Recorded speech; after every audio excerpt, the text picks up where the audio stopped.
হেমন্ত ওর সেই হাতটা নিল। হাতে সোনার কাকনটা ঘুরিয়ে ঘুরিয়ে দেখতে থাকলো সে। আমিও তখন বড় গরিব ছিলুম। মাসে ১২৫ টাকা মাইনে পেতুম।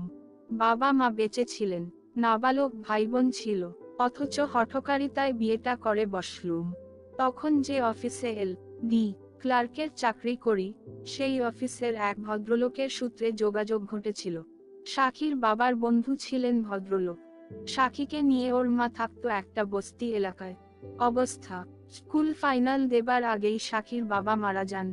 চাকরি, কাজেই বুঝতেই পারছো, সাক্ষীর আর পড়া হলো না। লম্বা কাহিনী। সাক্ষীকে বিয়ে করে ফেললুম।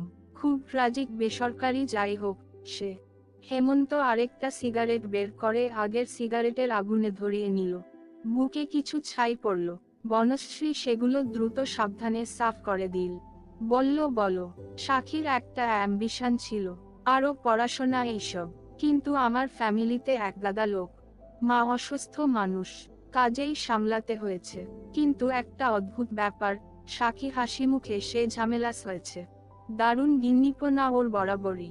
নিজে না খেয়ে দেয় ওর ননদদের খাইয়েছে। আমার তখন দুঃখ কষ্টের দিন, সে পাশে দাঁড়িয়ে লড়াই করেছে।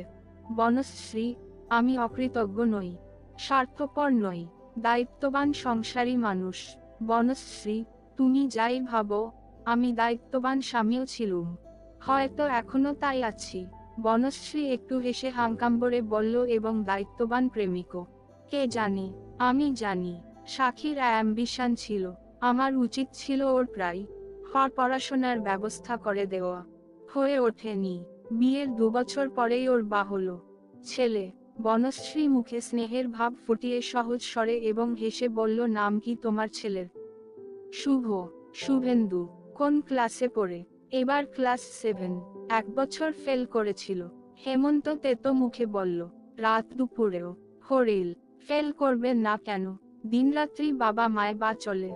বীভৎস। বনশ্রী ও কথায় কান না করে বলল, আর ছেলে? ময়ে। ঋতু। মেয়ে। 2 বছরের ছোট, ইংলিশ মিডিয়ামে পড়ছে। থি। আর? হেমন্ত দুঃখে হাসল। পাগল, ওতেই তো অভিযোগের অন্ত নেই। ওর শরীর ওর রূপ আমি ধ্বংস করে ফেলেছি। ওর অ্যাম্বিশন পায়ের তলায় মারিয়ে দিয়েছি। তোমার স্ত্রী নিশ্চয় সুন্দরী। তেমন কিছু নয়, মোটামুটি বাঙালি মেয়ে যেমন। হেমন্ত সিগারেটের ছাই সাবধানে মাথার দিকে খাটের তলায় ফেলল। বলল, আরে, ফ্যানটা বন্ধ যে। বনশ্রী মুখ তুলে ফ্যান দেখল, তারপর উঠে গিয়ে সুইচ টিপল। তাকে স্বচ্ছন্দ এবং স্বাভাবিক দেখাচ্ছে এখন। পাশে এসে বসল। বলল, বলো। হেমন্ত ঠোঁট উল্টে বলল, আর কি? এই তো আমার শালা লাইফ। হেল্প। এদিকে 40 পেরিয়ে যাচ্ছে। মাঝে মাঝে হিসেব করতে বসে মাথা খারাপ হয়ে যায়। কতটুকু পেলুম? এত যে স্ট্রাগল করে করে এতদিনে মোটামুটি খানিকটা সুখ সচ্ছলতা আনতে পেরেছি, কিন্তু তা আমার জন্যে নয়, আমার সংসারের জন্যে। আমি তার বাইরে দাঁড়িয়ে আছি। বনশ্রী আনতে বলল, তোমার বউ ছেলেমেয়েদের দেখতে ইচ্ছে করছে। কেন? হয়তো তোমাকেই আরো নতুন করে দেখতে পাবো, তাই। এর পরও তুমি কি আমাকে ভালোবাসতে পারবে? পারছো? পারছি তো। হেমন্ত উঠে বসলো এবং সিগারেটটা ছাড়ে ফেলে বলল, অসম্ভব। এরপর আমাকে ভালোবাসা তোমার পক্ষে অসম্ভব। আমি তা বুঝি। 3 বছর ধরে আমি স্ত্রীলোক নিয়ে ঘর করছি। যত পার্থক্য থাক স্ত্রীলোকে, কতকগুলো ফান্ডামেন্টাল ব্যাপার আছে যা কমন। আমি জানি তুমি আমাকে ঘৃণ্য করছো, জানো তুমি যে ঘৃণা করবে। তবু এসব কথা বললুম তোমাকে, না বলে পারলুম না। আমার বিবেক বলল, কনফেস করা দরকার। হেমন্ত উত্তেজিত হয়ে উঠেছিল, তারপর শান্ত হলো। বিশ্বাস করতে পারো কোন একসময় কনফেস করতেই হতো এরকম। আমি কিছু চাপা দিয়ে রাখতে পারি না, অস্বস্তি হয়। ফের বলল, তুমি আমার স্বভাবটাই কষ্ট হয়। বনশ্রী ওর চোখের দিকে তাকিয়ে বলল, তাহলে আমার সঙ্গে তোমার এসব ব্যাপারেও তো ভদ্রমহিলার কাছে তোমাকে কনফেস করতে হবে। হবে না। হেমন্ত শান্ত এবং গাড়ম্বরে বলল, মানুষ কার কাছে কনফেস করে জানো না? সবার কাছে তো কনফেস করা যায় না। কিন্তু তুমি তো ওকে ফাঁকি দিচ্ছ। এই যে তুমি বাইরে এসেছো আমার সঙ্গে, ওকে বলেছো আপিসের কাজে যাচ্ছি, তাই না? হেমন্ত তাকিয়েই মুখ নামাল। বনশ্রী একটা জবাব আশা করছিল, টের পেয়ে সে হাসবার চেষ্টা করে বলল, জানো তো, যুদ্ধে আর প্রেমে অন্যায় কিছু থাকতে নেই। বনশ্রী বলল, না, তোমাকে ছোট ভাবছি না, আমিও তো তাই করেছি, তোমাকে মিথ্যে বলেছি, প্রতারণা করেছি। তার চেয়েও বড় কথা, যদি না অঙ্কুর বাবা হঠাৎ এখানে চলে আসতো, আমি সব গোপন রাখলাম, তোমাকে সমানে ফাঁকি দিয়ে যেতুম। হিম তো উঠে দাঁড়িয়ে পাচারি করার ভঙ্গিতে বলল, ভুলে যেও না, বারবার বলছি তোমার এই বর্তমান তুমিটাই আমার কাছে সত্য, তোমার পিছনের তুমি আমার দৃষ্টির বাইরে, তাকে নিয়ে আমার এতটুকু মাথা ব্যথা নেই। কিন্তু তোমার কথাটা এখনো জানতে পারিনি, বনশ্রী। তুমি কি ভাবছো? বনশ্রী স্বাভাবিক হাসল, তার মুখের দিকে সোজা তাকিয়ে বলল, আমি ল্যাংটা কিছু ভাবছি না, এরপরও আমাকে তোমার ভালোবাসা সম্ভব হবে, আমার সংসর্গ বরদান্ত করতে পারবে, পারবে এক বিছানায় পাশাপাশি শুয়ে থাকতে। বনশ্রী হঠাৎ খিলখিল করে হেসে উঠল, ওই দেখ, পাজি ছেলেটা এতক্ষণে ডিউটি দিতে এসেছে, জানলার নিচের ঘুলোঘুলিতে ওর চোখ দুটো দেখছো। দ্রুত হেমন্ত দোবজ্ঞা খুলে ফেলল, দিয়ে গরজাল বাদব, হতচ্ছাড়া। তারপর বাগানের দিকের সিঁড়ি থেকে লাফ দেখাচ্ছি মলা। এ সময় হেমন্তর অন্য মূর্তি। বনশ্রী দরজায় গিয়ে হাসতে থাকলো, হেমস্তকে সার্কাসের ক্লাউনের মতো দেখাচ্ছে। গিয়ে ঘুরে দাঁড়িয়েছে। বনশ্রী বলল, পাচ্ছ না? ঘাসে ঢিল খুঁজছে সে। দিদু একটু দূরে তোমার কেরামত খাকে এনেছে দেখতে। খাসিটা একটা ঝোপের পাশে দাঁড়িয়ে জলজলে চোখে তাড়াচ্ছে। তার গলার ঘন্টিটা টুংটাং করে বাজলো দুবার। বাগানে বিকেলের ফিকে সোনালি রোদ ঢেকে অনেকগুলো ছায়া দাঁড়িয়ে রয়েছে এদিকে ওদিকে। দিনফো আঙুল তুলে হেমন্তের দিকে দেখিয়ে কেরামত খাকে বলল, যা যা, চুদু চুদু চু। আর খাসিটা মাথা নামিয়ে হেমন্তের দিকে আসতে থাকলো। হেমন্ত আজ কিন্তু ভয় পেয়ে গেল। হাসতে হাসতে সিঁড়িতে উঠে এল তক্ষুনি। খাসিটা এসে সিঁড়ির নিচে দাঁড়ালো। দিনফো চেঁচিয়ে উঠল, বড়া সাব ভাগ গিয়া, খাসাব জিত গিয়া। বড়া সাব এ বাপ, কৌন আয়া বে? হঠাৎ যেন সে দিকবিদিক জ্ঞানশূন্য হয়ে পড়ে নিচু পাঁচিলে উঠল এবং ওপাশে নেমে গেল। হেমন্ত দ্রুত ঘুরে এদিক ওদিক তাকাচ্ছিল। দিলডর অমন চেঁচিয়ে পালানোর কারণ খুঁজছিল সে, কিন্তু কাকেও দেখার আগে বনশ্রীকে পাশে দেখতে পেল না। বনশ্রী ভেতরে ঢুকে গেছে। তখন হেমন্ত ডাইনে বাগানের দক্ষিণের পাঁচিলের ওপাশে দেখতে পেল, সেই অ্যালবিনো ভদ্রলোক হেঁটে যাচ্ছেন। চোখে এখন আর সানগ্লাস নেই।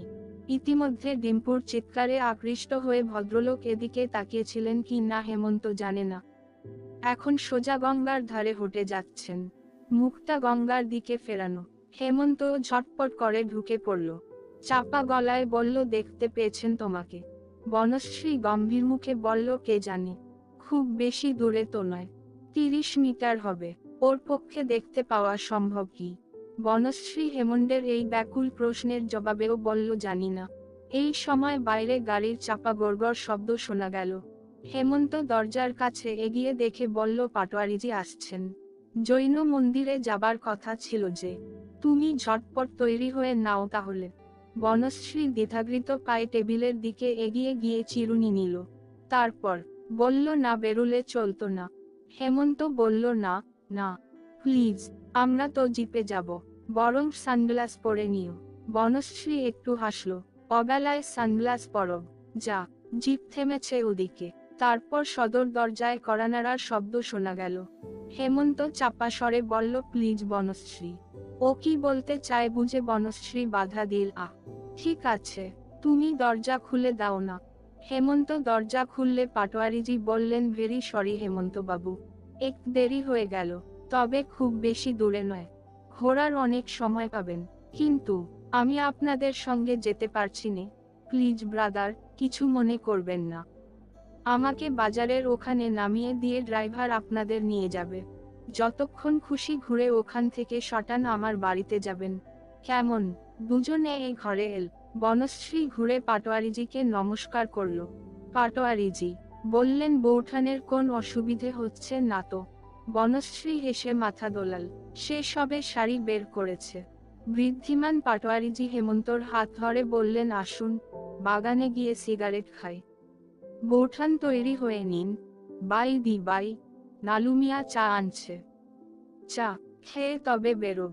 দুজনে বাইরে গেল। বাগানের কোনায় কেরামত খা এবং ডিম্ব খেলা করছিল। পাটোয়ারিজিকে দেখেই দিলফ আবার পাঁচিল পেরিয়ে অদৃশ্য হলো। পাটোয়ারিজি হাসতে হাসতে বললেন, কেরামত খায়ের সঙ্গে খেলা যাক। হ্যালো খাসাই। 5 জিপ স্টার্ট দিল। গেটের কাছে ট্রে হাতে নামিয়া দাঁড়িয়ে রইল। তার খচ্চর ছেলেটা জিপের পিছনে দৌড়চ্ছিল। নালু চেরা গলায় গাল দিচ্ছিল, আবে শালাকে বাঁচছে। ঘর যাও গিবে। আবে কুত্তাকে বাঁচছে। পাটোয়ারিজি আর হেমন্ত বসেছে সামনের রিভারের পাশে। বনশ্রী পিছনের ঘুপটিতে। ঐতিহাসিক এলাকা ছাড়িয়ে নহবতখানার সুবিশাল ফটক দিয়ে জিপ ঢুকলো ঘিজি বাজারে। হেমন্তর দৃষ্টি সতর্ক। সে একজন অ্যালবিনো মানুষ খুঁজছিল। টুরিস্টদের জন্যে ফেরিওয়ালাদের ঝাঁক জমেছে ফটকের বাইরে। তাদের মধ্যে সাদা মানুষ 2-4 জন সব সময় থাকে। হেমন্ত চমকে উঠছিল, কিন্তু তারা বিদেশি মানুষ, সাইডমেম, টুরিস্ট এবং নখদন্তহীন। পাটোয়ারিজি হেমন্তর 32 লক্ষ্য করে বললেন, এখন তো তলানি। শীতে আসতে বলেছিলুম, এলে দেখতেন কি অবস্থা।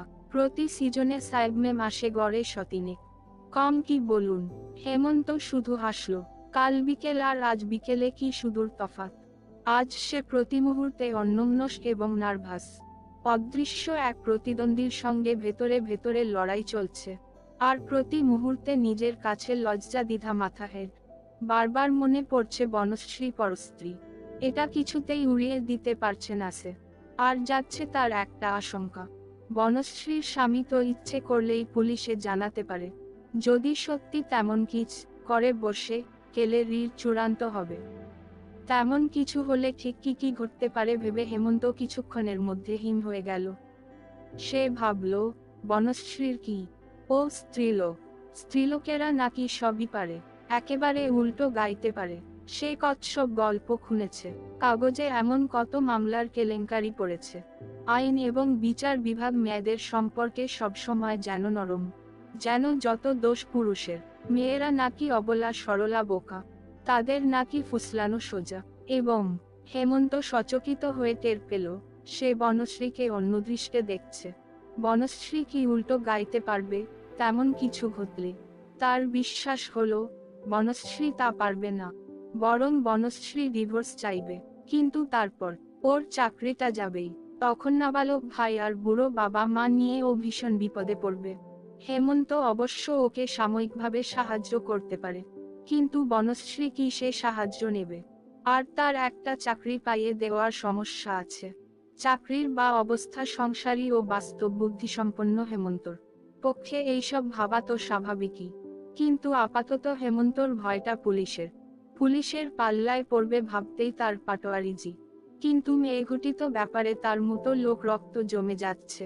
শুধু এক ভরসায় তার চেয়ে রাতের ট্রেনে কেটে পড়াই ভালো। কেন যে দুপুরেই বনশ্রীর সঙ্গে এই পরামর্শ করল না? এখন জৈন মন্দিরে গিয়ে বনশ্রী